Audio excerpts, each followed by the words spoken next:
بسم اللہ الرحمن الرحیم۔ گمنام ہیرو کے معزز ناظرین السلام علیکم۔ دوستو لائک ضرور کر دیا کریں، شکریہ۔ آئیے چلتے ہیں کہانی کی طرف۔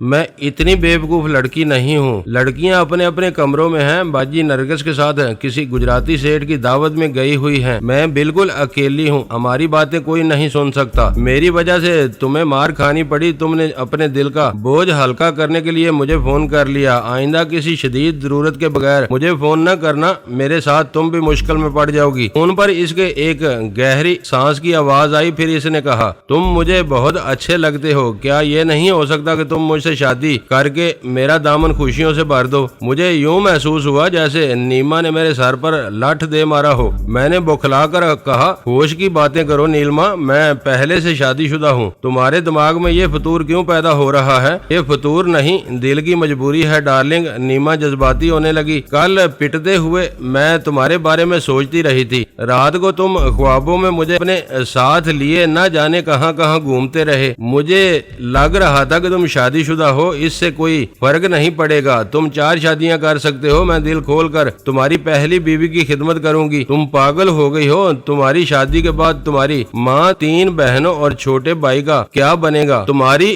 روزی کا سہارا ختم ہوتے ہی وہ دربدر ہو جائیں گے۔ تم ان کی فکر میں نہ پڑو، میں نے سب سوچ لیا ہے۔ اس نے اپنی رو میں میری بات کاٹ دی۔ میں باجی کی الماری سے مقبول کی ساری دولت چرا کر اپنی ماں کے قدموں میں ڈال دوں گی۔ تم میرا ساتھ دو گے تو باجی میرا کچھ نہیں بگاڑ سکیں گی، میرا گھر آباد ہو جائے گا اور میری ماں بھی زندگی کی بہت سی خوشیاں دیکھ لے گی۔ مقبول کی دولت باجی کے پاس کہاں سے آ گئی؟ میں نے حیرت سے کہا۔ اس نے کافی دنوں سے ایک بند بریف کیس باجی کے پاس رکھوایا ہوا ہے، شاید اس میں وہی رقم ہے جو اس نے تم سے اور دوسروں سے ٹھگ لی تھی۔ باجی آج ہی کہہ رہی تھی کہ وہ بس ہفتے عشرے تک مقبول کنگلے کا انتظار کریں گی، پھر بریف کیس کا تالا توڑ کر اس کے سارے مال پر قبضہ کر لیں گی، کیونکہ اس نے دھوکہ دے کر ان کی بیٹی نرگس کا دل توڑا ہے۔ تم ہاں کر دو تو میں الماری سے وہ بریف کیس ہی اڑا لوں گی۔ اتنی لمبی باتیں کس سے ہو رہی ہیں؟ کب فرصت ملے گی تمہیں؟ دروازے کی طرف سے ویرا کی اونچی آواز آئی۔ میں نے پلٹ کر اسے آنکھیں دکھائیں اور ہونٹوں پر انگلی